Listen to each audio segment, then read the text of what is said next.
मना नहीं है, पर एक बार जो मेरे महाकाल बाबा की नगरी में पहुंच जाता है वो अपना दिल वापस लेकर नहीं आ पाता है, दिल वहीं छूट जाता है।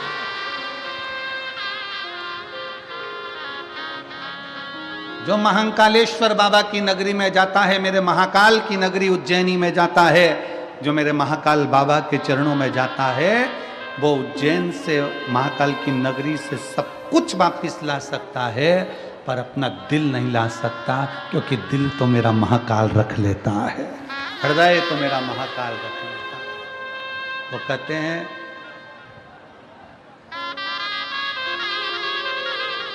कि आगरा के पागल खाने में कोई चला जाए तो ठीक होकर आने की उम्मीद होती है, पर एक बार जो महाकालेश्वर बाबा की मस्ती में, उनकी बस्ती में और उनकी भक्ति में चला जाए तो वापिस आने का दिल ही नहीं करता, दिल ही नहीं करता। काल अधिपति महाकाल है, उसकी मस्ती, उसकी बस्ती और उसकी भक्ति तीनों श्रेष्ठ है, तीनों श्रेष्ठ। महाकाल बाबा की मस्ती भी, बस्ती भी और भक्ति भी तीनों श्रेष्ठ।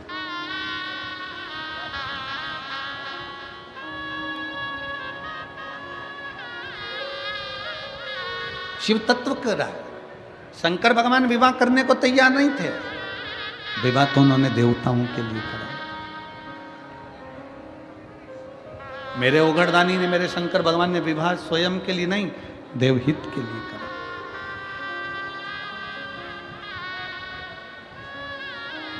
क्यों? तारकासुर ने चारों तरफ हाहाकार मचा कर रखा था, हर जगह पर तारकासुर का हाहाकार था।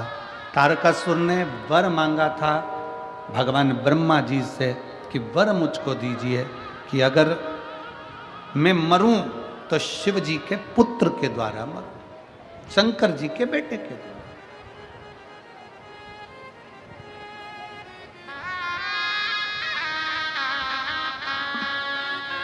एक पत्र है,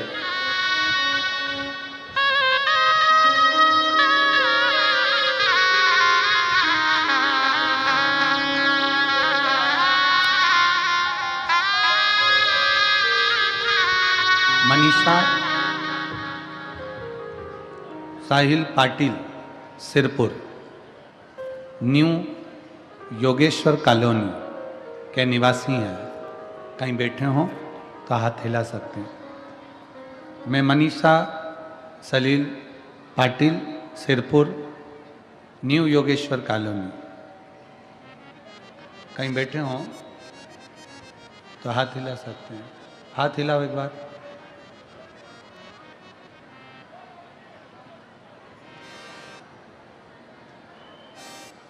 आ नहीं रहा। एक बेलपत्र लेने के लिए आ जाओ, जहां बैठे हो आ जाइए। एक बेलपत्र के पेड़ का और एक वृक्ष का और शंकर भगवान की कथा का क्या फल है गुरुदेव?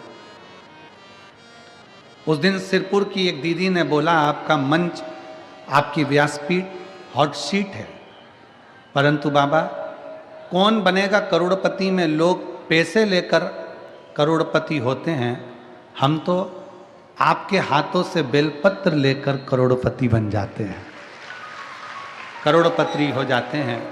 और आपका आशीर्वाद करोड़पति की तरह है गुरुदेव। बाबा, मेरे पति सिविल इंजीनियर हैं। कोरोना के काल में, कोरोना के अंतर्गत उनकी जॉब छूट गई। बाबा, हम बहुत परेशान हो गए थे। हम मालेगांव की कथा सुनने के लिए गए। आपने कहा बाबा उम्मीद नहीं छोड़ना चाहिए। बाबा से कभी उम्मीद मत छोड़ा। बाबा कभी हमें अकेला नहीं छोड़ता, ये आपकी कथा कहती है कि आप उम्मीद मत छोड़ो। भोले बाबा आपको अकेला नहीं छोड़ता, झोली में देता जरूर है। हम मालेगांव की कथा सुनने के लिए सुनने के लिए पहुँचे और वहीं पंडाल में हमने बाबा से मांगा और बाबा से हम मांग कर वापिस अपने घर की ओर आ गए। और घर पर आकर मेरे पति ने कहा कि अब हम उम्मीद नहीं छोड़ेंगे, हम नौकरी नहीं लग रही, अपना खुद का ऑफिस चालू करेंगे। और बाबा से प्रार्थना कर कर हमने खुद का ऑफिस डाल दिया। और ऑफिस डालकर बाबा के मंदिर जाते, एक लोटा जल चढ़ाते, उस जल को लाकर ऑफिस में छींटते, एक बेलपत्री लाकर बाबा की रखते। आज बाबा की कृपा से, पूरे बाबा महाकाल की कृपा से, मेरे कुबरेश्वर भंडारी की कृपा से बाबा ने हमारा हाथ पकड़ लिया और बाबा ने हमको लाखों में करोड़ों में खिला दिया। ये शिव तत्व, एक विश्वास।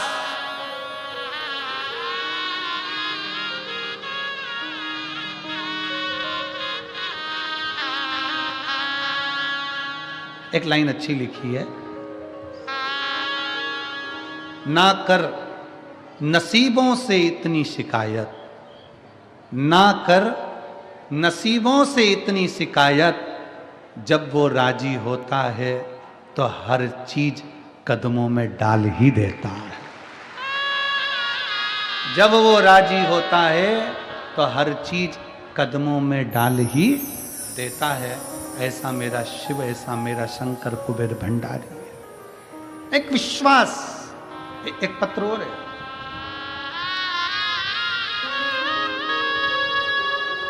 मैं सुनीता भगवान पाटिल, ग्राम भामपुर, तहसील सिरपुर, जिला धूलिया की रहने वाली हूँ। कहीं बैठी हों तो हाथ हिला सकती हैं। मेरा मोबाइल नंबर ये है। हमारा 4 भाइयों का परिवार है। मेरे सबसे छोटे देवर को 22 साल तक संतान का सुख नहीं है। हमारे देवर के यहाँ पर 22 साल तक संतान नहीं है। हम धूलिया, सिरपुर डॉक्टरों को दिखाते रहे, लेकिन सारे प्रयास निष्फल रहे। सारे डॉक्टरों ने कह दिया था कि तुम्हें संतान नहीं होगी। हमारी देवरानी बहुत निराश हो गई, लेकिन हमारे नज़दीकी रिश्तेदारों ने बताया कि तुम भोले बाबा के मंदिर जाओ और 1 लोटा जल चढ़ाओ। 1 लोटा जल सारी समस्या का हल कहा जाना है। और हमने टीवी पर बाबा की कथा सुनी और हमारा पूरा परिवार उसी दिन से बाबा से जुड़ गया। गुरुदेव, मैं और मेरी जेठानी दोनों मालेगांव की कथा सुनने के लिए गए। वहाँ बाबा के चरणों में बैठकर विनती कर कर आ गए और झोली पसार कर बाबा से विनय कर दी और सफ़ेद आंकड़े की जड़ का प्रयोग किया। वो हमने घर आकर किया और पशुपतिनाथ का उपवास करना प्रारंभ किया। फिर गुरुदेव, बाबा का मैं क्या गुणगान करूं। बाबा, जो डॉक्टर कह दिए थे कि संतान नहीं होगी, आपके बाबा की कृपा से ऐसी करुणा बाबा ने कर दी कि 22 साल बाद, 23 साल के बाद मेरे बाबा ने 15 अक्टूबर को बाबा की कृपा से संतान की प्राप्ति हो गई। 23 साल के बाद बाबा ने ये संतान दे दी। शिव तत्व है, शंकर हो घड़ी अजब। अगर कहीं बैठे हों, सुनीता भगवान पाटिल, ग्राम भामपुर, तहसील सिरपुर, जिला धूलिया, अगर कहीं बैठे हों तो बेलपत्र लेने के लिए आ सकते। अजब।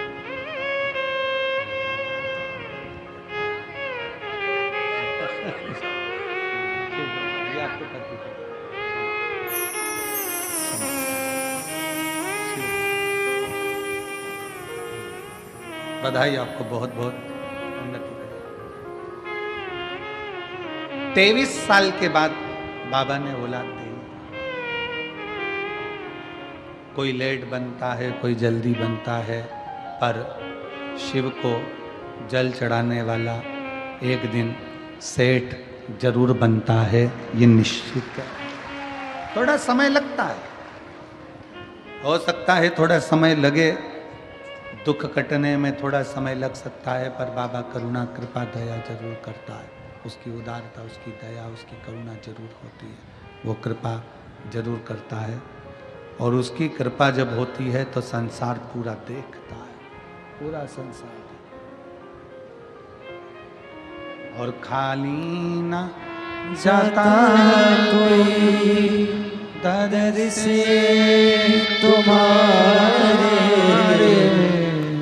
खाली ना जाता कोई दर से तुम्हारे मैं भी खड़ी हूँ नदी बाहे पसारे अपने हृदय से लगा लो लगा लो गिरा जा रहा हूँ उठा लो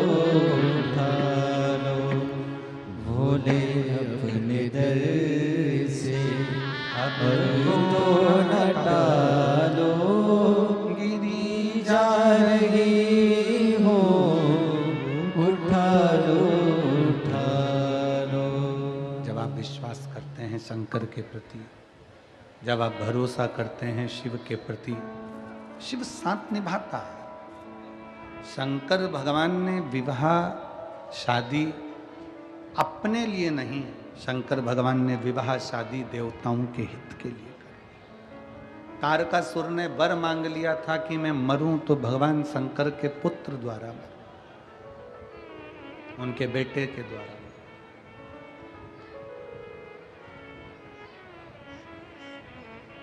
बहुत सावधानी से कथा सुनो। आज कथा का छठा दिन है, शिवरात्रि का दिन है। कल सुबह 8 बजे से 11 बजे तक कथा हो जाएगी और आप अपने घर और बाबा कुबेर भंडारी कुबेरेश्वर धाम पहुंचेंगे। दिल से कथा सुनो। 9 तारीख से 11 तारीख तक दुबई में Le Meridien Dubai hotel and conference centre, airport road, Al Garhoud, Dubai में कथा प्रारंभ हो जाएगी।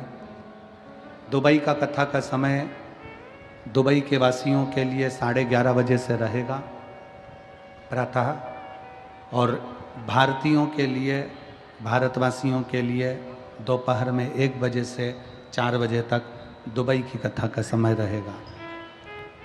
उसके बाद में 15 से 21 दिसंबर तक दोपहर में 1 बजे से 4 बजे तक मेरठ उत्तर प्रदेश की भूमि पर पवित्र शिव महापुराण की कथा होगी। आप और हम उस कथा का लाभ लेंगे। फिर 24 से 30 दिसंबर जो कथा लखनऊ में हो रही थी वो कैंसिल हो गई थी, तो लखनऊ की कथा 24 से 30 दिसंबर की रायपुर छत्तीसगढ़ पहुंची है। कमल देवांगन जी इस कथा को करा रहे हैं।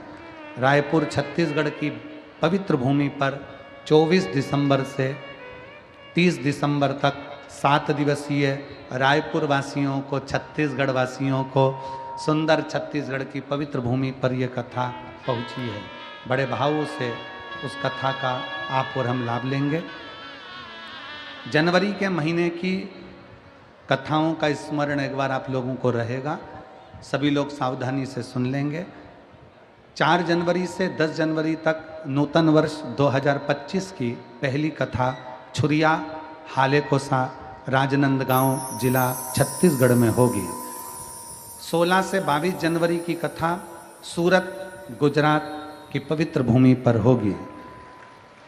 24 से 30 जनवरी की कथा साकरी महाराष्ट्र की पवित्र भूमि पर होगी। नए वर्ष की पहली कथा महाराष्ट्र वासियों को, छत्तीसगढ़ वासियों को और गुजरात वासियों को बहुत बहुत साधुवाद है। 24 से 30 जनवरी साकरी महाराष्ट्र की पवित्र भूमि पर होगी। 1 फरवरी से 7 फरवरी तक शिव महापुराण की कथा कोकपुर जिला कांकेर जिला प्रदेश छत्तीसगढ़ में होगी। 10 से 16 फरवरी के लगभग में 10 से 16 फरवरी की कथा प्रयागराज कुंभ के मेले में प्रयागराज की पवित्र भूमि पर होगी। 17 से 23 फरवरी तक शिव महापुराण की कथा तारा बाबा की कुटिया सिरसा हरियाणा की पवित्र भूमि पर होगी। 25 फरवरी से 3 मार्च तक रुद्राक्ष महोत्सव मेरे बाबा के धाम में उनकी गोद में कुबेरेश्वर बाबा की धरा पर होगा। ऐसा पवित्र कथाओं का लाभ आप और हम लेंगे और अपने जीवन को सफल बनाएंगे। मेरे भोले बाबा ने जो विवाह किया स्वतः के लिए नहीं, जनमानस के कल्याण के लिए। जनमानस के कल्याण। आप इतनी लाखों की संख्या में जो कथा सुनने के लिए आप लोग आए हैं, कथा श्रवण करने के लिए लाखों की संख्या में आप लोग पहुंचे हैं, शिव महापुराण की कथा सुनने के लिए यहाँ पर आए हैं, आपका स्वयं अकेले का कल्याण नहीं है। आपका स्वयं अकेले का कल्याण नहीं।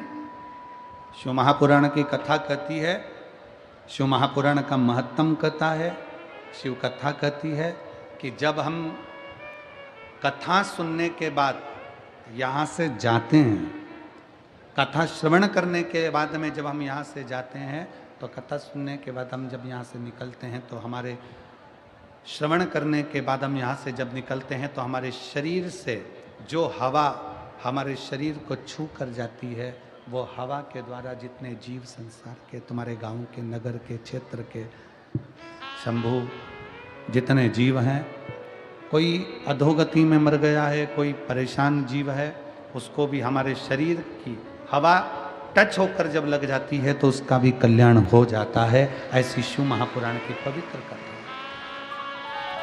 ये कोई साधारण कथा नहीं है, शिव कथा कह रही है। भगवान तारकासुर को मारने के लिए विवाह कर लिए। जब बाबा भोलेनाथ जी का मंगल विवाह हो गया, शिव जी का मंगल विवाह हुआ, पार्वती जी जब आ गई, भगवान शंकर के तेज पुंज को अग्निदेव सूर्यदेव की साक्षी में गंगा जी के जल में दे देते हैं, और गंगा जी के जल में 6 पुत्रों का जन्म होता है, जिनको कृतिकाओं ने पाल पोस कर बड़ा करा। उनका नाम गला पकड़ रहा है, कार्तिकेय हो जाता है, जिनका नाम कार्तिकेय हो जाता है। कार्तिकेय स्वयं भगवान शिव की अविरल भक्ति को धारण करने वाले। बोल कार्तिकेय महाराज की, हर हर महा। बोल बम का नारा है, सारी समस्या का हल। शिव स्तुति में कार्तिकेय जी लग गए, और जब इस शिव स्तुति में कार्तिकेय बाबा लगे, कार्तिकेय जी ने जब भगवान शंकर की अविरल भक्ति को धारण किया, उपासना करी कार्तिकेय बाबा ने, शिवाराधना में कार्तिकेय बाबा जब लग गए, तारकासुर का वर था कि मरूं तो शंकर के पुत्र द्वारा।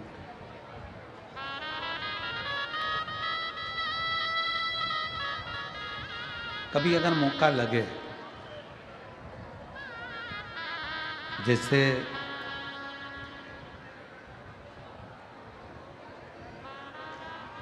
कभी ऐसा योग लग जाए कि कोई आपसे कहे कि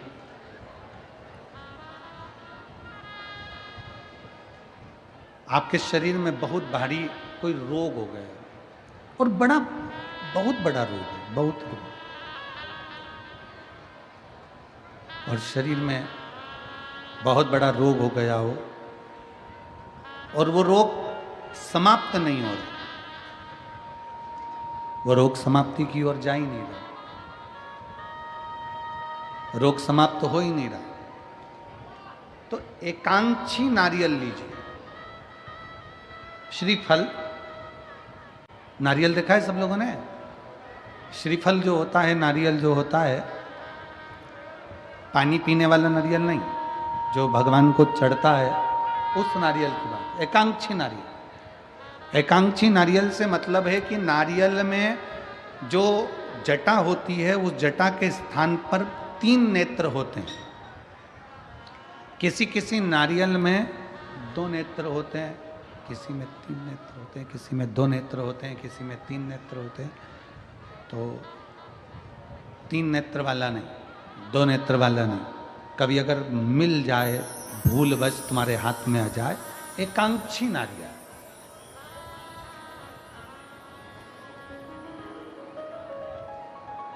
एक नेत्र वाला। पहले बताओ देखा है कि नहीं देखा? पहले ये तो बोलो कि नारियल के पीछे 3 आंखें दिखती हैं, 3 आंखें, किसी में 2 आंखें नजर आती हैं। उसी तरह एक एकांक्षी नारियल, एक नेत्र वाला। कभी अगर मौका लगे और अगर रोग बढ़ रहा है, घट नहीं रहा, तकलीफ बढ़ रही है, घट नहीं रही, सारे इलाज करवा लिए, सारी दवाइयाँ ले ली, सारी जांचें करवा ली, सारे डॉक्टरों को दिखा लिया, उसके बाद भी अगर आराम नहीं लग रहा है तो एकांक्षी नारियल, और उस एकांक्षी नारियल के साथ में 7 दुर्वा, 7 बेलपत्र, 7 दुर्वा, 7 बेलपत्र, 7 पीले कनेर के पुष्प हाथ में लेकर, जो व्यक्ति बहुत ज़्यादा बीमारी अवस्था में है और दवाइयाँ भी अगर लॉक नहीं कर रही हैं, डॉक्टर की दवाइयाँ खाते रहो, दिखाते रहो, उसके साथ में वो एकांक्षी नारियल जिसकी एक आंख है, 7 दुर्वा, 7 बेलपत्र, 7 पीले कनेर के पुष्प हाथ में लेकर श्री शिवाय नमस्तुभ्यम कहते हुए हाटकेश्वर महादेव का नाम लेकर, कौन से महादेव? हाटकेश्वर महादेव, हाटकेश्वर महादेव का नाम लेकर अपनी कामना करते हुए, बाबा से विनय करते हुए, जहां से, जैसे ये शिवलिंग है, ये जलाधारी है, ये जलाधारी से जल बह रहा है, ये जल बहकर जहां से जाता है, ये जल बहने के स्थान जहां तक है, उसके बीच में कहीं पर भी, जहां जल बह रहा है ना, ये पानी बहकर जहां जा रहा है, उस स्थान पर कहीं पर भी, वो जल बहकर जहां से जा रहा है जमीन पर, उस स्थान पर कहीं पर भी उस नारियल को, एकांक्षी नारियल, 3 आंख वाला नहीं, 2 आंख वाला नहीं, एक नेत्र वाला एकांक्षी नारियल, सफेद पीला कनेर, 7 बेलपत्र, 7 दुर्वा के साथ में उसको रख दीजिए, और 1 लोटा जल देवाधिदेव महादेव को दक्षिण के भाग में खड़े होकर, उत्तर की ओर मुख कर कर, यहाँ बैठकर या खड़े होकर इस भाग में उधर की ओर देखते हुए जल समर्पित कर दीजिए। उसमें से 1 बेलपत्र, 1 दुर्वा उठा कर लिया, उसी में से 1 कनेर का पुष्प अशोक सुंदरी वाली जगह पर समर्पित कर दो। दुर्वा सुबह के समय पर खाना है, बेलपत्री दोपहर के समय पर खाना है, उसके बाद में 15 दिन 8 दिन बाद फिर वापस जांच कराओ, आपके रोग में आराम मिलना प्रारंभ हो जाएगा, शिव उसको ठीक करना प्रारंभ कर। एकांक्षी नारियल, आजा बेटा, एकांक्षी।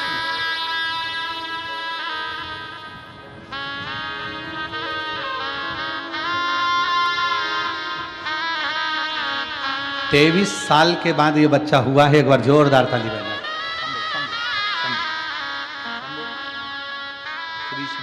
प्रणाम प्रणाम।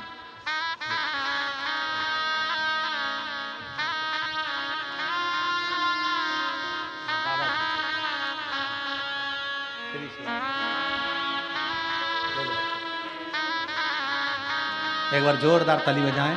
23 वर्ष के बाद बाबा देवाधिदेव महादेव की कृपा से, करुणा सागर शंभू की कृपा से, उनकी दया से, उनकी कृपा से ये संतान की प्राप्ति हुई। कैसा श्रीफल लेना है? जम के बोलो सब, एकांक्षी श्रीफल। 3 नेत्र वाला नहीं, 2 नेत्र वाला नहीं, 1 नेत्र, एकांक्षी श्रीफल। कितनी बेलपत्र? 7। कितनी दुर्वा? कितना कनेर का पुष्प? 7। एकांक्षी नारियल। और भगवान देवाधिदेव महादेव से अपने मन की बात भाव के साथ प्रार्थना करिए, उससे विनय कर कर समर्पित करिए, दिल से उसको कहो। और तेरा ही दिया मैंने खाया पिया रे, तेरा शुक्रिया रे, तेरा शुक्रिया, मुझे भोले बाबा ने बहुत दे दिया रे, तेरा शुक्रिया रे, तेरा शुक्रिया रे। शिव पुराण की कथा कर रही है। स्कंद भगवान प्रकट हुए, षडानंद कार्तिकेय जी ने तारकासुर का संहार करा। पर माता पार्वती जी ने मना किया कि उसके हृदय को कोई छेदित ना करे, उसके हृदय को कोई बाण ना लगे, क्योंकि उसके हृदय में, उसके दिल में शिव बसा हुआ, उसके हृदय में, उसके दिल में भगवान शंकर का निवास है। फिर निवेदन इस व्यासपीठ के माध्यम से कि एक बात अपने अंदर उतार कर रख लो, किसी के लिए भी अपशब्द कहना, पर शंकर के भक्त के लिए, शिव उपासक के लिए कभी निंदा मत करना, नहीं तो जिंदगी नरक से। शिव की निंदा करी ना जाए। शंकर भगवान की निंदा स्वयं भगवान विष्णु ने सुन ली थी नारद जी के मुख से, तो उनको घोड़े का मुख लग गया था, हयग्रीव अवतार हुआ था। नारद जी ने निंदा कर दी थी तो बंदर का मुख लग गया था। शिव की निंदा करने वाला कभी सुखी नहीं रह सकता। शिव की निंदा से बचने का प्रयास करें, शिव की निंदा से बचिए।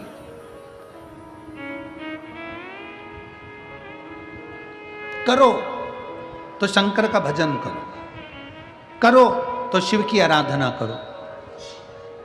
और अगर बाबा ने कृपा कर रखी है, तुम्हारा शरीर अच्छा है, तुम्हारा शरीर अच्छा चल रहा है, बाबा ने तुमको खूब अच्छा स्वस्थ रख रखा है, तो एक काम जरूर करो, एक लोटा जल भगवान शंकर के मंदिर में ले जाकर चढ़ाना प्रारंभ करो, जल समर्पित करना प्रारंभ करो। इस शरीर के द्वारा थोड़ा अच्छा करने का प्रयास करो, इस शरीर के द्वारा।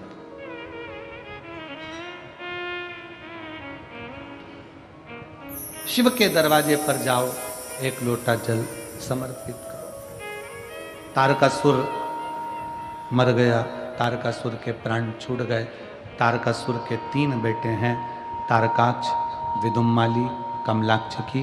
3 पुत्र हैं तारकासुर के, 3 पुत्र।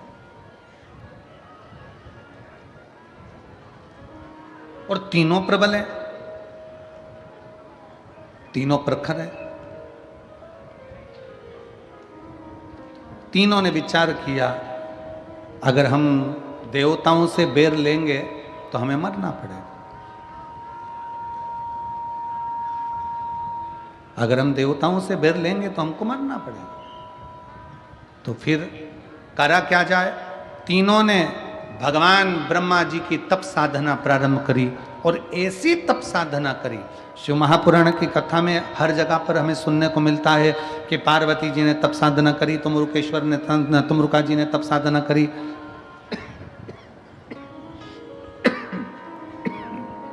सब तप साधना में लीन होते चले जा रहे हैं, तप साधना कर रहे हैं।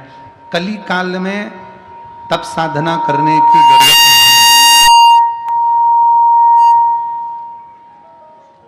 कली काल में गला खींच रहा है आशीष बहुत ज्यादा मात्रा में, तो खांसी आ रही है, उसमें रूखापन आ रहा है बहुत ज्यादा।